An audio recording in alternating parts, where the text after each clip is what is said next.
Welcome to another edition of Podward State. My name is Matthew Ogden. Today I'm joined by my co-hosts Matt Paolizzi and Samuel Brungo. And our special guests today are staff writers Katie Moats and visual staff member Lily Whitmoyer. We're recording this on another what would have been a State College football Saturday, but sadly there is no Big Ten football yet. There are rumors still, flying all around like there have been every single day. The latest rumors are there's going to be a vote that'll be finalized by Sunday the 13th or Monday the 14th. So who knows? But by the time this podcast gets released, we might be having Penn State football on the horizon. But until then, I don't think so. So yeah, until then, I think we have a nice chill pod coming up today. It's going to be nice and relaxing, talking about a couple cool articles that have graced our blog over the past couple weeks. And first, we got Katie. You wrote a post on power ranking State College bars pandemic era food. We live in a bold new age of State College bars. And me, I haven't stepped foot in a bar since March. So I really don't know at all what the regulations and everything have been circulating so far. So Katie, do you want to just start there? Like, what's been the bar experience so far in State College? The way it works right now is like, if you're going to be in the bar and like order a drink, you have to order some sort of food with it. And there's been some bars like Jack's, who like have managed to, and like Champs who have managed to like kind of get around it by offering like, you can like split it with people, or it's something like really cheap and like weird. But like other bars, like they're still making you order like a full entree. So it's like really hit or miss, which is why like I kind of just wanted to write the article just to kind of have it all in one place. What bars did you go to, and what food offerings did they have? Okay, so I came back to school probably like a week before Silly Week.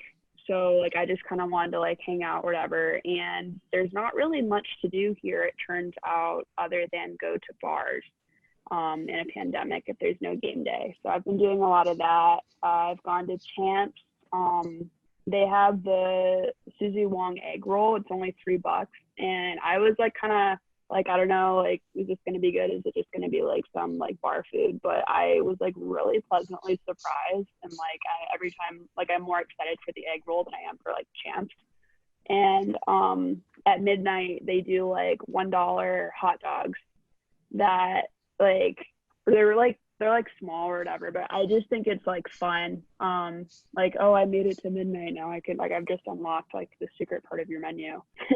And then I've gone to Jack's. That was recently. I went for a friend's birthday this past week. On Tuesday, they do a trivia night. That's super fun. And there they have like these flatbread pizzas. Like my waiter was kind of giving me the rundown, where they're only $5, but they're like a pretty decent size, but like you can split it between 3 people, which is big because like most of the other bars like won't let you split even if you're on the same tab. And it's actually like decent food. So that was cool.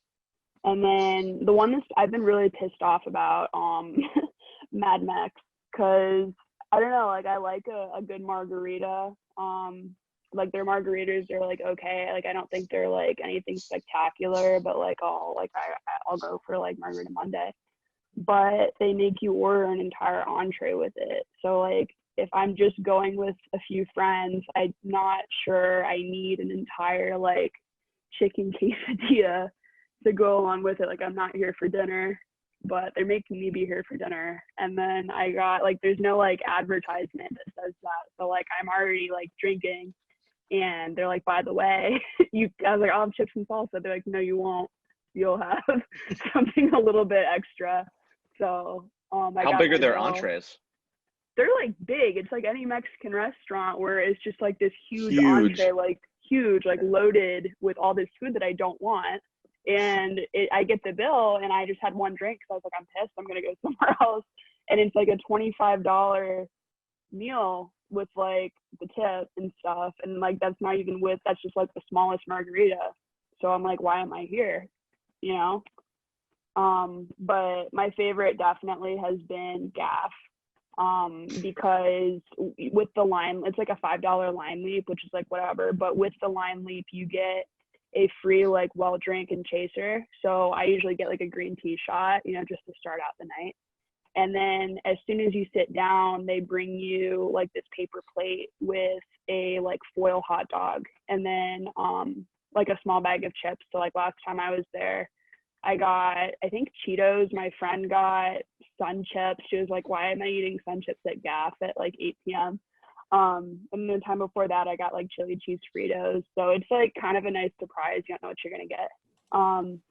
And the hot dog's actually really good. Like, I don't know, like I feel like it's not easy to mess up a hot dog, but like the ones at Champs aren't great. So it's like kind of a nice like start to your night, I guess.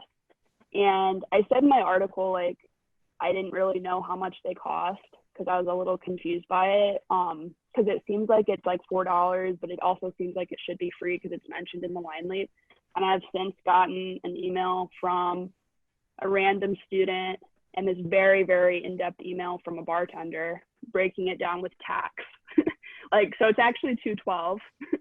And so in total, it's like $712 for the lime leap, the well drink, and the hot dog, which is like a great deal. And that's why I put them as number one.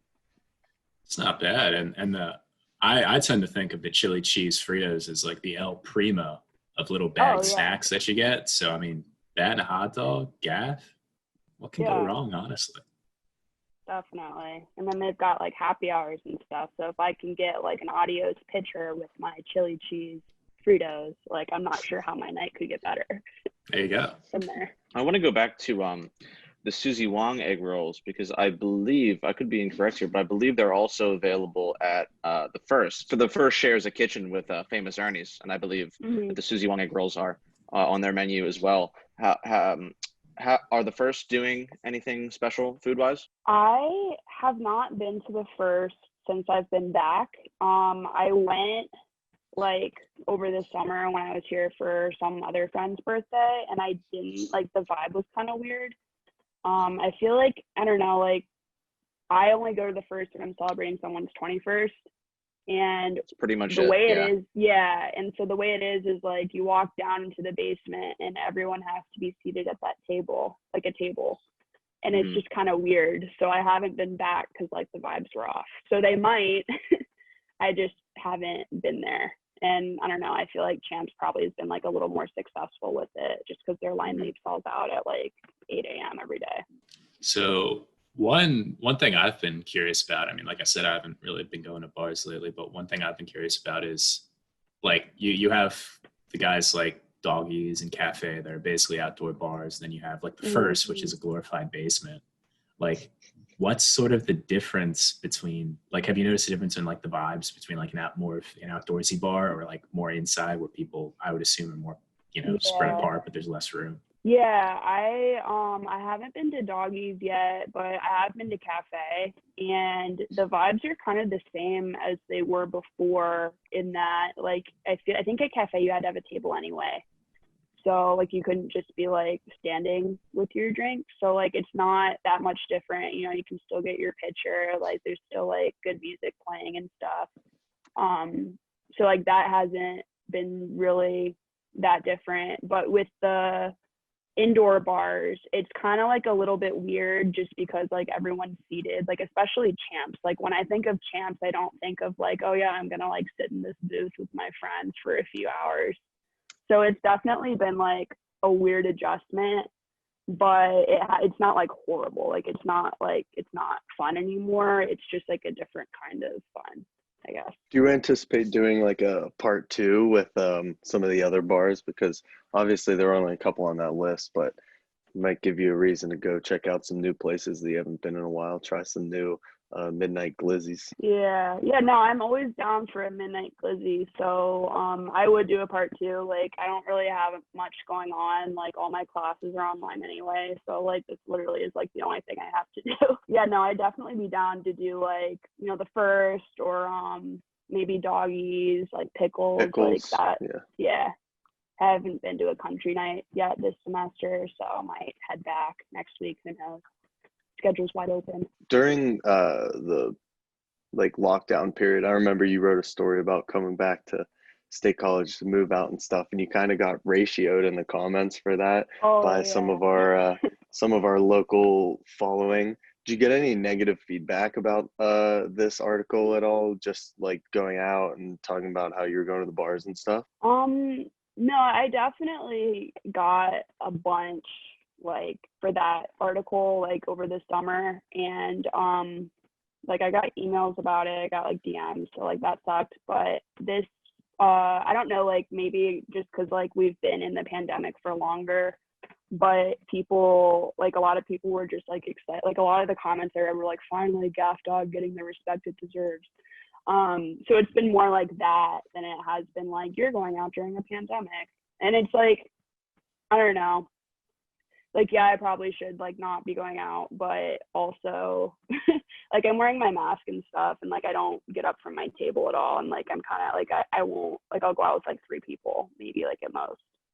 So yeah, no, people have definitely been a little bit nicer this time around than last time. How do you think the like the individual bars have been doing with the coronavirus guidelines and the mitigation? Like, have some bars been doing better than others? Do you feel safer in certain bars, less safe in others? All the bars like that I've been going to at least have been doing like a really good job with it. Like Champs, I think they've been doing really well just because like they've been giving out like a bunch of t-shirts on their Instagram and stuff.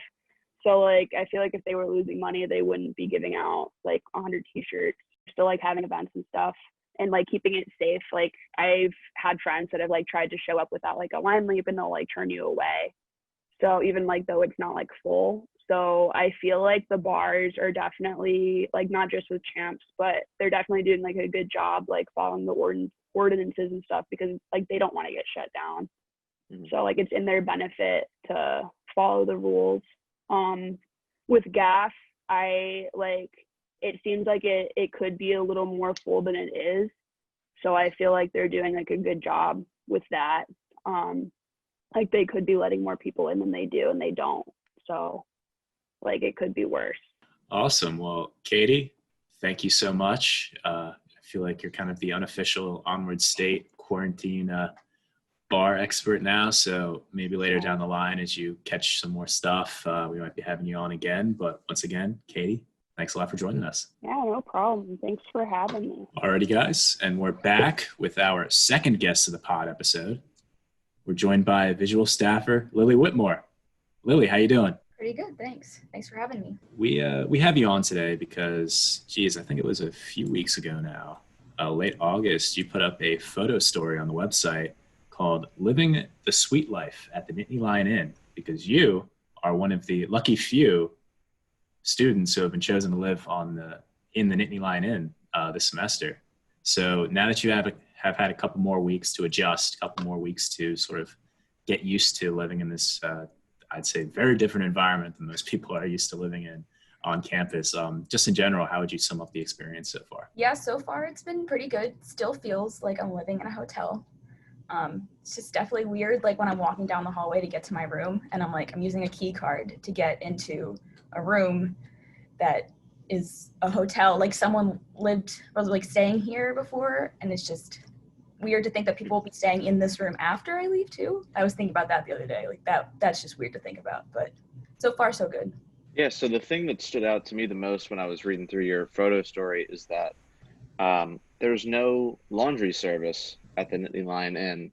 So Lily, how are you cleaning your clothes? Yeah, so they enrolled us in the Tide University laundry program.